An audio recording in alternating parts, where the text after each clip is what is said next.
is about giving yourself totally to something. Giving yourself totally to something. I think it's 2 Timothy or so. I hope I'm right.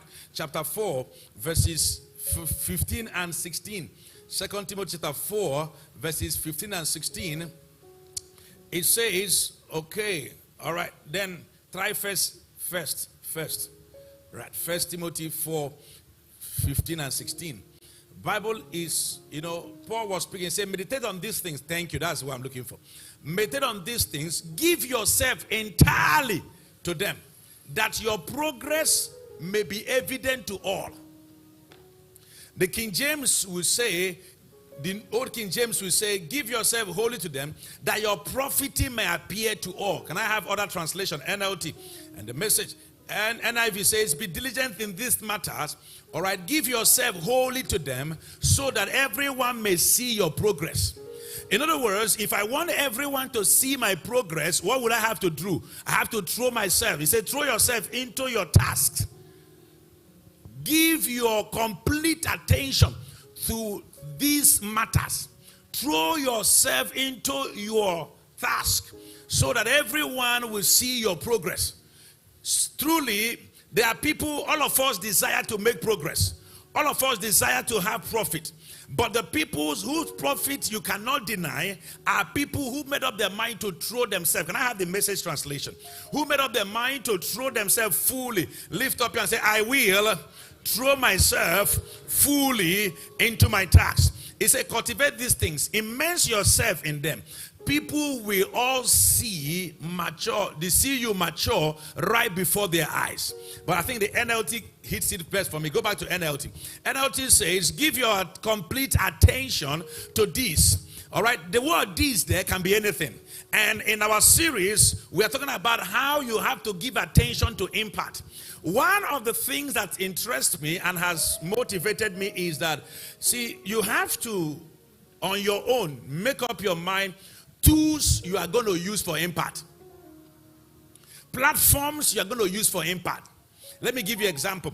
There was a woman. She was in the monastery. After a while, she got tired of being there and decided to go to the poorest of the poor and decided to do something in that city. All right, it's somewhere in India. What's her name?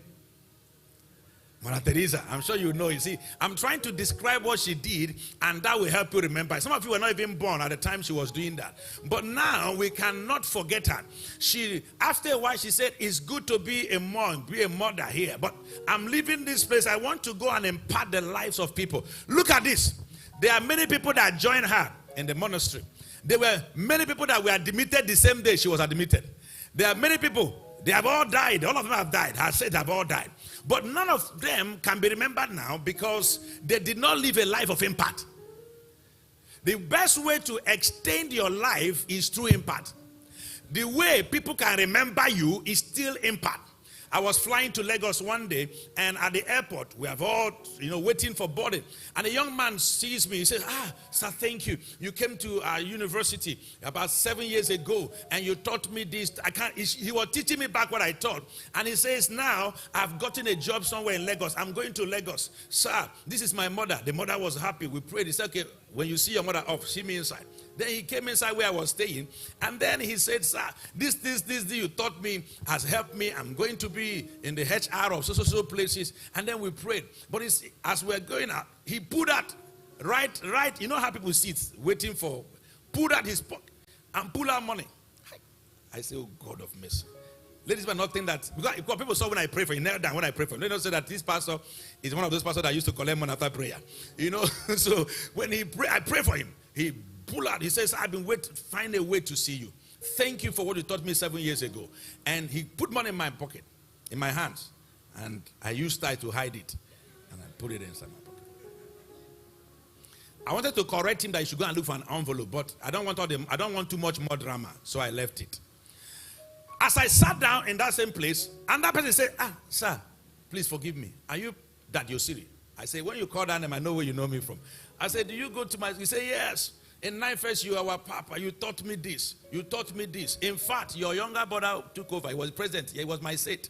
He said, that means as I was going, that one was just coming. So he said, you taught me this. I work in Dubai. I work in an oil company. I've been posted to Dubai.